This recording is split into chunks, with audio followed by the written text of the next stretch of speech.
இன்றைய தினம் கடகராசி என்பவர்களுக்கு ஆன்மீக பணியில் ஆர்வம் ஏற்படக்கூடிய யோகம் இருக்குங்க. மதியம் 3:12 வரை சந்திராஷ்டம் உள்ளதுங்க. 3:12க்கு அப்புறமா சந்திராஷ்டம் முழுமையாக நீங்கி விடுகிறது. அதன் பிறகு அருமையாக இருக்குங்க. எந்த ஒரு விஷயத்திலும் தனித்தன்மையோடு செயல்படக்கூடிய ஒரு யோகம் உங்களுக்கு இன்றைய தினம் இருக்கிறது. வியாபாரத்தில் வெளியூர் பயணங்களுக்கான வாய்ப்புகள் இப்பொழுது சாதகமாக அமையும். அலுவலகத்தில் வீண் பழிகள் உங்கள் மீது வரலாம். பொறுமையாக அதை நிதானமாக எதிர்கொள்ள வேண்டியது அவசியம். கவனமாக இருங்க. உயர் அதிகாரிகள் பற்றின நல்ல ஒரு புரிதல் இன்றைய தினம் மேம்படும். குடும்பத்துடன் அதிகமான நேரத்தை நீங்கள் செலவிடலாம். மதியம் 3:15 மணிக்கு பிறகு பணத்தையும் நீங்கள் குடும்பத்துக்காக செலவிடலாங்க. நன்மை அதிகமாக கிடைக்கும்.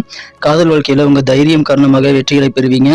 புனர்பூசம் நட்சத்திரத்துல பிறந்த நண்பர்களுக்கு உங்க அப்பா வழியில ஒத்துழைப்பு அதிகமாக கிடைக்கும். பூசம் நட்சத்திரத்துல பிறந்த நண்பர்களுக்கு நீங்க தனித்துவமாக அனைத்து விஷயங்களிலும் செயல்படக்கூடிய நாள் இன்றைய தினம். ஆயில்யம் நட்சத்திரத்தில் பிறந்த நண்பர்களுக்கு இன்றைய தினம் இனம் புரியாத சில தேடல் ஏற்படலாம்.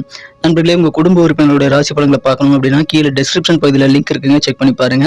இன்றைய தினத்திற்கான அதிர்ஷ்ட நிறம் கிரே, அதிர்ஷ்ட எண் 7,